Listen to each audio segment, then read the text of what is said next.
Bonjour et bienvenue à tous à votre deuxième vidéo de remise à niveau en procédure civile, dont le thème est l'action en justice. Alors, avant de se lancer dans toutes les notions techniques relatives à l'action en justice, qui est une notion très technique, il faut bien d'abord conceptualiser ce qu'est l'action en justice, puisque c'est aussi une notion très doctrinale. Alors, avant toute chose, la définition de l'action en justice, qui vous permet de mieux comprendre son esprit. L'action en justice, elle est définie par l'article 30 du Code de procédure civile comme le droit pour l'auteur d'une prétention de la soumettre au juge pour que celui-ci, le juge, la dise bien ou mal fondée. Autrement dit, c'est littéralement, dans notre schéma initial, si vous vous en souvenez, le droit pour le demandeur de soumettre sa prétention à la juridiction pour qu'il la dise bien ou mal fondée et donc lui accorde ou lui refuse le droit substantiel dont il se prévaut contre son adversaire. Une fois que vous avez bien ça en tête, eh bien, vous avez compris tout ce qu'il faut savoir dans son esprit sur la notion d'action en justice. C'est ce qui explique que si l'adversaire dénie au demandeur le droit d'action, ça veut dire qu'en fait, il lui refuse la simple possibilité de faire ceci, de saisir la juridiction pour qu'elle rende un jugement. Le défendeur va dire « vous n'avez pas le droit de me faire ce procès ». Le simple fait que le procès qu'entend faire le demandeur ne puisse pas exister, eh bien, ça revient à dire qu'il n'a pas le droit de soumettre au juge cette prétention contre cet adversaire pour obtenir ce jugement-là. Et on va voir comment chacune des conditions techniques de l'action en justice traduit cette idée. Alors, une petite précision avant de commencer, l'article 30 précise également que le droit d'action s'entend aussi en la personne du défendeur. C'est le droit de l'adversaire de discuter le bien fondé de la prétention. Évidemment, dans le procès civil contentieux, on comprend bien que le défendeur doit avoir le droit d'apporter la contradiction à son adversaire. Mais d'un point de vue concret, cette condition-là, elle n'a d'intérêt que pour dire que le demandeur, quand il assigne son adversaire en justice, eh bien, ne peut logiquement faire un procès qu'à un individu doté de la personnalité juridique, ou en tout cas, si c'est une personne morale justement, à une personne morale, c'est-à-dire un groupement immatriculé dans les conditions prévues par la loi pour avoir la personnalité juridique. C'est réellement la seule difficulté relative au droit d'action du défendeur. L'essentiel du débat se porte sur le droit d'action du demandeur. Donc faites juste attention dans des cas pratiques. Si vous avez un défendeur personne morale qui est une société commerciale non immatriculée au RCS, ou une association qui n'a pas été déclarée en préfecture, ou bien si c'est un groupement de personnes morales mais qui n'a pas la personnalité juridique proprement dite, ou encore l'émanation d'un département, tout cela n'a pas la personnalité juridique et donc ne peut ni prendre l'initiative d'un procès, ni être assigné en justice. Alors, quelle est la sanction procédurale du défaut du droit par une partie de faire un procès à l'autre, c'est-à-dire du défaut de droit d'action d'une des parties? Eh bien, c'est une fin de non-recevoir. Parmi tous les moyens de défense prévus par le Code, ce sera la fin de non-recevoir, qui se traduira par une irrecevabilité de la demande. Donc attention ici au vocabulaire. Si vous n'avez pas le droit d'action, si votre droit d'action n'existe pas, votre demande est irrecevable. Si on voulait être rigoureux, il ne faudrait pas dire que l'action est irrecevable, c'est la demande qui est irrecevable pour défaut de droit d'action. Alors on va voir dans les différentes conditions que ce droit d'action, peut-être que vous n'en avez jamais été titulaire, peut-être que vous l'avez eu, mais qu'il a disparu. Peut-être que le droit dont vous demandez consécration au juge, vous n'en êtes plus titulaire parce qu'il y a prescription. Et vous n'avez plus le droit de faire ce procès. Le temps pour faire ce procès est écoulé. Votre droit d'agir en justice est prescrit. Votre demande se heurtera à une fin de non-recevoir. Avec cette spécificité que le moyen du coup que le défendeur opposerait au demandeur pour lui dire « tu ne peux pas me faire ce procès », cette fin de non-recevoir est régie par les articles 122 et suivants du Code, et c'est un régime très souple, le législateur encourageant toujours les arguments qui permettent de mettre fin à la procédure sans même que le juge ait à statuer sur le fond, pour gagner du temps. Alors, maintenant que vous avez compris cette idée que le droit d'action, c'est le droit du demandeur de faire un procès au défendeur, eh bien on va pouvoir rentrer dans les conditions techniques qui doivent être démontrées pour que le demandeur puisse effectivement être considéré comme étant titulaire de ce droit d'action. Alors, on va partir sur l'hypothèse simple qui est que le demandeur agit en défense de ses intérêts personnels. Autrement dit, si je reprends notre schéma initial, cela veut dire qu'on est dans l'hypothèse où le jugement que le demandeur demande à la juridiction de rendre, c'est un jugement rendu à son profit. Ce sont ses droits qu'il entendait défendre en faisant ce procès à son adversaire, et ce sont ses intérêts qu'il demande au juge de reconnaître par le biais de l'allocation de dommages et intérêts, par le biais de la condamnation du défendeur à l'exécution d'une obligation de faire, peu importe, ce sont ses droits à lui qu'il va défendre en justice. On verra par la suite qu'il est aussi possible d'agir en défense d'intérêts qui ne sont pas les vôtres, des intérêts d'autrui, mais cela pose des difficultés supplémentaires. Alors, les conditions à remplir pour agir en défense de ses intérêts. Dans la plupart des manuels, vous trouverez la condition d'intérêt personnel. C'est ça que ça exprime. C'est que, en premier lieu, les règles sont là pour vous permettre à chacun de défendre ses droits en justice. Eh bien, cet intérêt, la première condition qu'il y est posée par le Code, à l'article 31 du Code de procédure civile, c'est que l'intérêt doit être légitime. Alors, qu'est-ce que ça veut dire, légitime? Eh bien, c'est très simple. Légitime, c'est en premier lieu juridique. Il faut que l'intérêt existe dans l'ordonnancement juridique. Il faut que le droit dont vous demandez consécration au juge soit déjà à la base un droit qui existe dans le droit positif français pour que vous puissiez en bénéficier. Pourquoi? Eh bien, tout simplement parce que si le juge, quand vous lui demandez consécration d'un droit à votre profit, regarde l'ordonnancement juridique et dit « mais il n'existe pas en droit français ce droit dont vous me demandez la consécration », mais il ne va pas pouvoir vous le reconnaître. Et donc, ça ne servait à rien de faire ce procès. Vous n'aviez aucun intérêt à saisir le juge de ses prétentions, puisque ces prétentions ne correspondent en droit à rien qui puisse vous être accordé. Un exemple très simple vous permettra de le comprendre. Vous savez que dans le mariage, les époux sont tenus à des obligations réciproques. Solidarité, secours, assistance, etc., etc. Des obligations patrimoniales, mais également des obligations personnelles. Ces obligations, si l'un des époux ne les respecte pas, l'autre peut agir en justice pour s'en plaindre. Pourquoi? Parce que précisément, en créant des obligations entre époux, le législateur a créé le droit pour l'un des époux d'obtenir de l'autre le respect de ces différentes obligations. Mais à l'inverse, il n'existe pas entre époux d'obligation de s'aimer, par exemple. Et donc, on pourrait imaginer un individu qui agit en justice pour dire « Eh bien, mon conjoint ne m'aime pas, rendez un jugement, condamnez-le à m'aimer, après tout il m'a épousé, je veux qu'il m'aime. » Eh bien, comme il n'y a pas de droit à être aimé par son conjoint en droit positif français, vous ne pourriez pas faire ce procès. Vous n'auriez pas intérêt à faire ce procès, à agir ainsi en justice pour demander que vous soit reconnue cette prérogative qui n'est pas consacrée par le droit positif. Ça, c'est la condition de légitimité de l'intérêt. Alors, en jurisprudence, on y a ajouté à cette dimension de juridicité de votre prétention, on y a ajouté une condition de moralité, du moins pendant un temps. Il a été jugé qu'il fallait non seulement que le droit substantiel dont vous demandiez consécration à votre profit au juge existe bien dans l'ordonnancement juridique, mais il fallait en plus que vous soyez quelqu'un qui mérite de se voir reconnaître ce droit.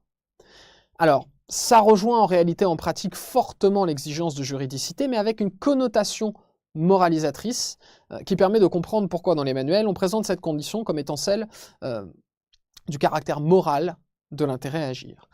C'est l'exemple de la concubine qui agit devant les juges. Donc on a une concubine qui agit en justice contre l'auteur d'un dommage causé à son concubin, qui par exemple est décédé dans un accident de la circulation. Elle demande réparation du préjudice moral que lui cause le décès de son compagnon. Eh bien, à l'époque, les juges considéraient que le droit positif ne consacrait de droit à réparation au profit du décès, en raison du décès d'une personne proche que entre époux. En tous les cas, la concubine, elle, n'avait aucune existence juridique, aucun statut juridique, et donc les juges considéraient qu'elle n'était pas titulaire substantiellement de ce droit à réparation du préjudice moral que lui cause la mort de son concubin, a fortiori en plus si les deux concubins étaient adultères, c'est-à-dire si au moins l'un d'eux était engagé dans une relation matrimoniale et que qu'il décédait et que l'autre agissait en justice, là on allait dire c'est immoral de vous reconnaître ce droit à réparation de votre préjudice moral, seul l'époux ou l'épouse légitime peut demander ce droit substantiel. Autrement dit, le droit substantiel à réparation du préjudice que vous cause un tiers existe en droit positif, mais vous, on va vous le dénier parce que moralement, il serait choquant que vous puissiez en être titulaire. Et donc parce que vous n'avez pas la titularité de ce droit substantiel pour des raisons d'ordre moral, on va vous dénier le droit de faire ce procès. On va vous dire que vous n'avez pas d'intérêt à agir en justice et à saisir le juge d'une telle prétention. Alors cette jurisprudence sur l'action de la concubine a été abandonnée dans les années 70, il y a eu un alignement des droits des couples mariés sur les couples non mariés, et donc maintenant, une concubine pourrait tout à fait faire cette demande-là. Mais vous voyez bien la différence théorique avec le premier exemple. Ici, on a un droit à indemnisation qui existe dans l'ordonnancement juridique, mais qu'on dénie à cette personne spécifiquement, pour des raisons morales. Alors que dans mon premier exemple, un couple marié comme un couple non marié, ne pourrait pas, aucun des membres de ce couple, ne pourrait agir en justice pour contraindre l'autre à l'aimer. Alors voilà les deux caractères principaux qui rentrent dans la notion de légitimité de l'intérêt à agir. Il doit être juridique et il doit être moral. En revanche, la jurisprudence refuse de considérer qu'un intérêt mineur ne justifierait pas un procès. Même si les dommages et intérêts que vous demandez sont minimes, vous avez le droit de faire le procès du moment que votre intérêt à agir est bien légitime. Même si un individu, par exemple, construit un garage sur son terrain et empiète de quelques centimètres sur le vôtre, un empiètement de quelques centimètres vous donne tout à fait le droit d'agir pour défendre votre droit de propriété qui a été empiété. Alors bien entendu, depuis un revirement récent, on sait maintenant que la démolition de l'ouvrage qui empiète sur le terrain du voisin ne pourra être obtenue. Il faudra que la réparation soit proportionnée au degré de l'atteinte au droit de propriété. Mais à partir du moment où c'est votre droit de propriété que vous défendez, vous pouvez le défendre, quelle que soit l'intensité de l'atteinte qui y est portée, et y compris si cette atteinte est dérisoire. Autrement dit, pour le traduire en termes procéduraux, l'intérêt légitime, c'est l'intérêt juridique, c'est éventuellement l'intérêt moral, mais ça ne peut pas être un intérêt évalué quantitativement. Ça ne rentre pas en ligne de compte. Même si l'enjeu est minime, vous pouvez faire le procès. Alors je terminerai en donnant un dernier exemple d'intérêt moral qui pourrait encore être admis à l'heure actuelle. Ce serait le contrat qui ne serait pas protégé par l'ordonnancement juridique parce qu'il aurait une cause immorale, ou un objet illicite ou immoral. Imaginez un contrat de prostitution, par exemple. Quand un client s'adresse à une prostituée, eh bien, il conclut avec elle un contrat portant sur une prestation de nature sexuelle. Mais si la prostituée n'accomplit pas sa prestation, il ne pourra pas agir en justice pour obtenir remboursement, dommages et intérêts ou exécution forcée de la prestation. Donc là, typiquement, on aurait encore une résurgence de cette notion de moralité de l'intérêt pour lui dire, voilà, vous n'avez pas un intérêt légitime à agir parce que ce que vous demandez au juge de consacrer, le droit que vous lui demandez de consacrer, est immoral. Bien. Voilà pour la condition tenant à la légitimité de l'intérêt à agir. Vous ne pouvez défendre vos intérêts en justice que si vous avez un intérêt légitime à le faire. Il y a une deuxième condition qui vient s'ajouter, en plus du critère d'intérêt légitime, c'est le critère de l'intérêt né et actuel. Alors, ce critère peut paraître compliqué, en réalité il est très simple. Ça veut dire que votre intérêt doit exister au moment où vous saisissez la juridiction. Il faut que le droit que vous défendiez en justice soit bien le vôtre au moment où vous saisissez le juge. Alors, qu'est-ce que ça veut dire que l'intérêt doit être, que le droit doit être le vôtre au moment où vous saisissez le juge? Eh bien, ça se comprend mieux à contrario, en réalité. Par exemple, si vous êtes un héritier potentiel et que, avant que celui dont vous allez hériter si tout se passe bien meurt, vous cédez votre part dans la succession. Vous avez des problèmes d'argent et à l'avance, vous cédez à un créancier quelconque votre part à venir sur l'héritage. Eh bien, naturellement, vous perdez à ce moment-là tout droit à former une prétention quelconque sur l'héritage ou sur le testament. Vous aviez bien à l'origine un intérêt à protéger vos droits successoraux, par exemple en contestant une modification éventuelle du testament par le decujus, mais vous n'avez perdu cet intérêt à agir en vendant, en cédant votre droit sur la succession. Et donc, une fois celui dont vous héritez défunt, vous ne pourriez plus agir en nullité du testament, parce que vous n'auriez plus l'intérêt à agir, il n'existerait plus au moment de votre demande, il ne serait pas né et actuel au moment où vous formuleriez cette prétention devant la juridiction. De la même façon, un intérêt simplement hypothétique qui pourrait exister au moment de l'action ne suffira pas à rendre votre demande recevable. Il faut que l'intérêt existe avec certitude au jour de l'introduction de la demande.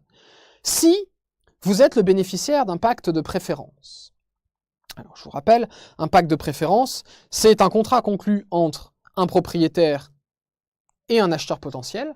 Les termes du contrat tournant grosso modo autour de l'idée selon laquelle si le vendeur décide un jour de vendre, il proposera en priorité la vente au bénéficiaire du pacte de préférence. Je préférerais en priorité te vendre à toi avant de proposer le bien à un tiers.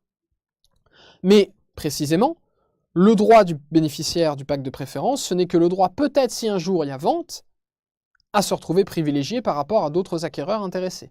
Eh bien, cela signifie que le bénéficiaire du pacte de préférence n'a, lui, aucun droit. Tant que le vendeur ne décide pas de vendre, il n'a aucun droit sur le bien appartenant au vendeur. Et donc, si le voisin du vendeur construit un garage qui empiète sur le terrain du vendeur, le seul à avoir un intérêt à agir contre l'auteur de l'empiètement, c'est le propriétaire du terrain lui-même. Ça ne pourra pas être le bénéficiaire du pacte de préférence qui saisirait le juge pour mettre fin à l'empiètement en disant « bah oui, mais si le vendeur un jour décide de vendre, bah du coup ce sera mon terrain à moi si je l'achète qui subira cet empiètement ».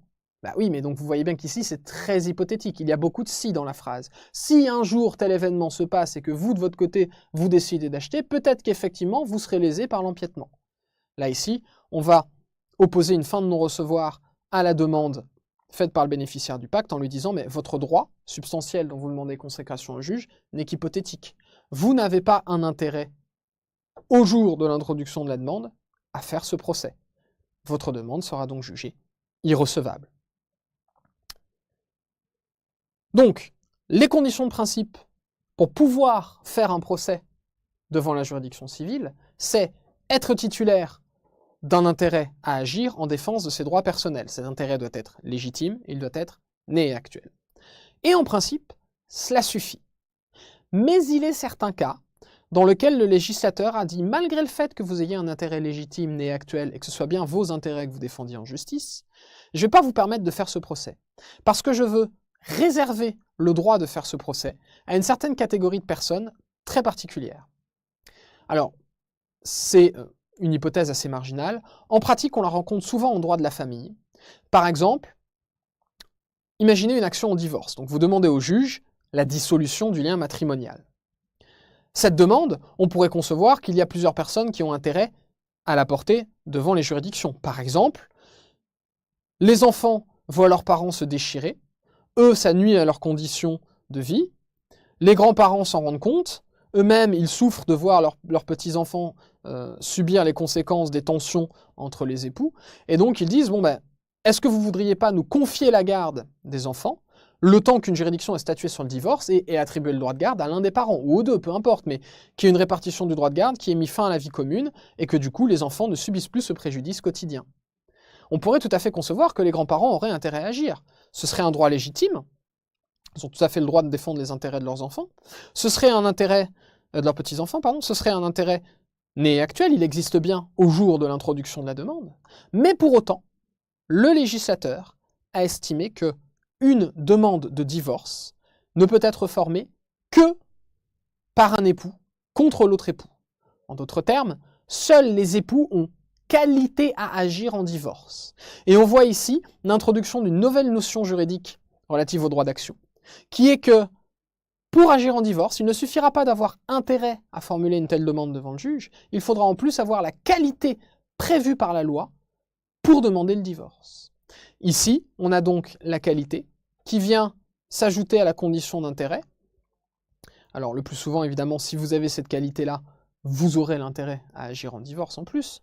Mais on a ici la notion de qualité qui vient restreindre le champ des personnes pouvant agir, et donc toute autre personne se verrait là encore opposer une fin de non-recevoir. On lui dirait « tu ne peux pas faire ce procès, tu ne peux pas soumettre au juge cette prétention-là pour qu'il la dise bien ou mal fondée, alors même que ta prétention est bien personnelle, que ton intérêt à agir est bien légitime, et qu'il existe bien au jour de l'introduction de l'adment. » Ici, la qualité vient restreindre le champ des personnes qui peuvent agir en justice. Ce ne sera pas toujours la fonction remplie par la notion de qualité, et on va le voir dans la prochaine vidéo.